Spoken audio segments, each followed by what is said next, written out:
What we have here is the new Iwata Vault Kustom CS. This is a limited edition and a modern take on the original Eclipse, the HP-CS. The part number on this one is ECL 4700.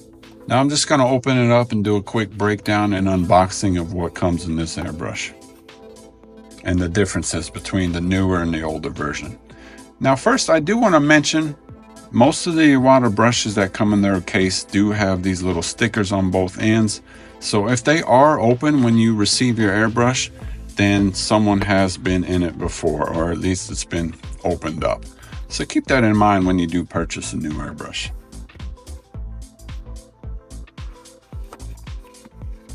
First thing I noticed when I got the cover off is a cool little sticker that they give in there. There's a little quick start guide. There's instructions in here. There's also a QR code inside, airbrush cleaning, and airbrush manual is in here as well. It does come in a few languages also. There's also a little spray out test card in there. And of course the brush itself. So right away you will notice inside that there's a larger 15 milliliter fluid cup with a lid.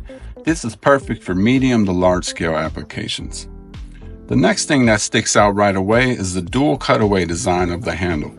This saves time and increases efficiency by providing easy access to the needle chucking nut and the needle grip. This is great for clearing clogs as well as removing the needle, which I'll show you in a second. So just a quick comparison from the newer model to the older model. Very similar to each other, as you can see what I mentioned, the larger cup, as well as the handle differences in the back. Another few items you will find in the box is the Iwata lube, the pistol grip moisture trap and filter, and the head cap spanner wrench. This is so you can remove the front of the air cap and head. Okay, so let's break down this airbrush and see everything that's involved. The first thing I'll do is I'll remove the lid. Then I'll go to the back handle, just unscrews. Then I can loosen the needle chucking nut. This is what clamps down the needle and holds it in place. Give that a few turns, and then you can pull out the needle. I do want to mention, since this is different than most of the needles, you will see a little flathead screwdriver there. That's how you can get the end off of this needle if needed. Next, you can remove the needle chucking nut. Then there's the needle spring guide. This is typically a 3-piece setup here. I usually take it all out at once. You can do it individually, but inside, so it's the needle spring guide, the needle itself, and the chucking guide. There's a little skinny piece on here, the little tooth. This is always facing up towards the top of the trigger. Once those parts are out, then you can remove the trigger itself. Now the only thing left in the body is the needle packing screw deep inside there. There's only 2 tools you'll typically need to break down something like this, and that's the Iwata screwdriver, and as well as the anti-marring pliers. So for this, I'll grab the screwdriver, go inside the body till I feel it enter the packing screw, and start turning counterclockwise.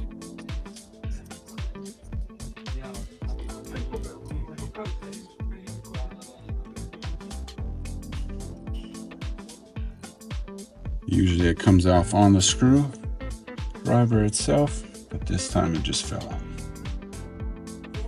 Okay, now it just leaves the front of the airbrush itself. That's why they give you this little spanner wrench here. This is how you can remove the whole head unit itself. I don't recommend using the anti-marring pliers for this part of it, because sometimes this head unit can be on here pretty tight and these things are easily damaged. I prefer to save them for like the edge of these things here. It's much easier to take off than the head unit itself. Usually they're about hand tight, but if not, just give it a little turn with the wrench and that's all you'll need. I will hold it like this some because it does have a compression fit nozzle inside, so it does just rest into the airhead itself. If you tilt it at a certain angle or try to take it off like this, there's a chance you could lose the nozzle. See, it's already loose. So there's the nozzle inside the head. And then there's just three pieces here: the head cap, the nozzle cap, and the needle cap. This protects the needle because it does stick out of there just a little bit. If you need to remove these pieces, they all just unscrew from each other. Needle cap, nozzle cap. See, and this is a perfect situation where I would use the anti-marring pliers. And in this case, I'll need both tools. This is a brand new airbrush, so they are on a little bit tight. Just a little turn is all you'll need. And then you can hand unscrew the rest.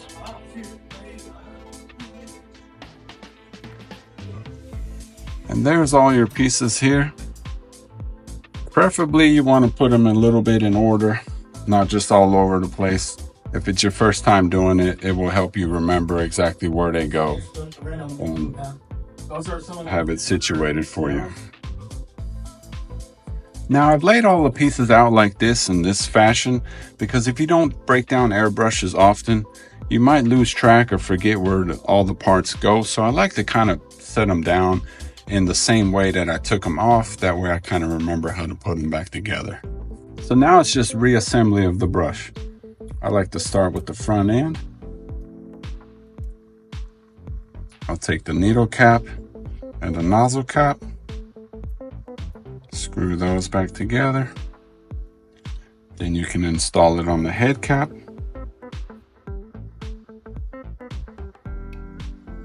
And slide the nozzle back inside and seat it inside there.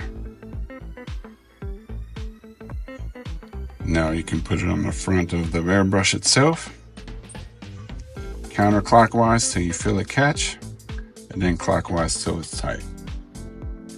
Hand tight's usually okay, but a little turn of the wrench will guarantee a nice fit. And if you have any spitting or sputtering issues, this is most likely due to this being still too loose. Now I can put the packing seal back inside the body. White Teflon PTFE seal going in first. There is a little flathead screwdriver wrench on there that catches that packing seal and will hold it in place.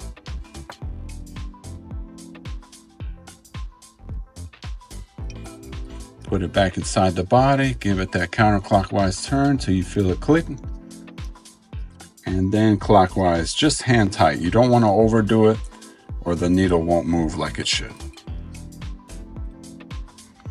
Now I can install the trigger. Do take note, there is a little indentation on the back of the trigger. Both sides do not have it. So you want to make sure this is facing towards the back of the brush because the trigger will go like this and that gives it that extra little bit of room.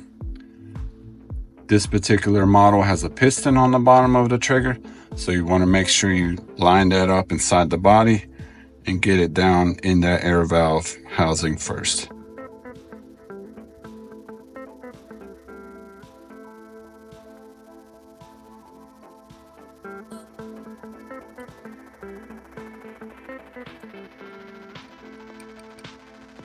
Okay.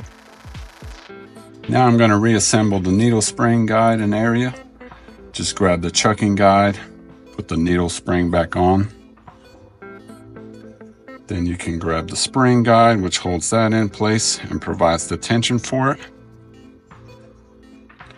And then enter it inside the body. Skinny piece up. Hold that trigger because it will fall out because there is no needle in it right now. Slide that in like so till you feel that or see it hit the back of the trigger and screw this on. Like I mentioned, depending how far you screw this in and out will determine how much tension you have on that spring itself. Now you can reinstall the needle chucking nut.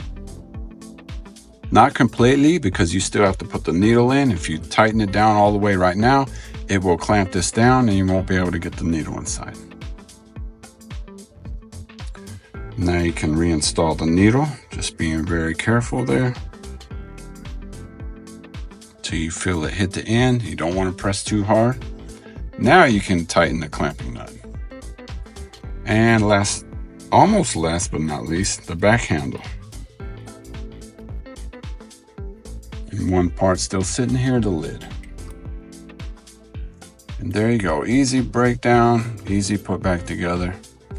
Not very difficult at all. And if you're familiar with the Eclipse, the HP-CS standard one, then this will be a breeze for you. Okay, now that the airbrush is all back together, let's talk about the main feature of the airbrush. So you do have access to the needle chucking guide as well as the needle itself. So all you have to do to flush it out, you can just pull back like so and flush it out while you're in the middle of airbrushing.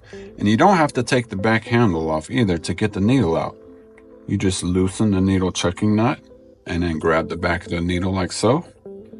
And you can take it out, clean it off, clean off the front of the air cap as well a little bit, and then get right back to work. Be a little careful with this part. Getting it right back in there.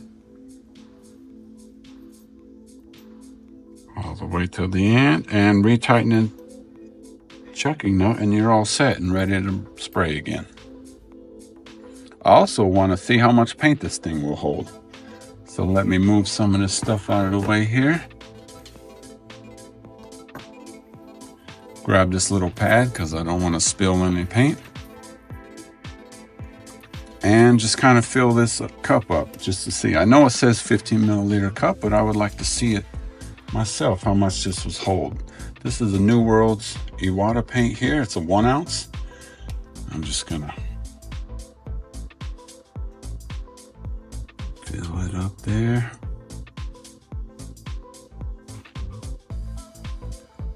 All the way to the top. I would say it took at least about half the bottle. It feels maybe a little bit more than half the bottle. So good to know there. With the needle size in these, you can cover a lot of ground with a cup this large. Where's my airbrush? Oh, there it is. Anyway, so that's pretty much it for the breakdown of the video. If you have any questions or comments, please reach out to our sales inbox. I do want to mention that we do service brushes as well. So if there's something you need some help with, just reach out and we'll take care of it for you. Thanks for watching, everyone. Get this airbrush while supplies last. It is a limited edition. So get it here at spraygunner.com.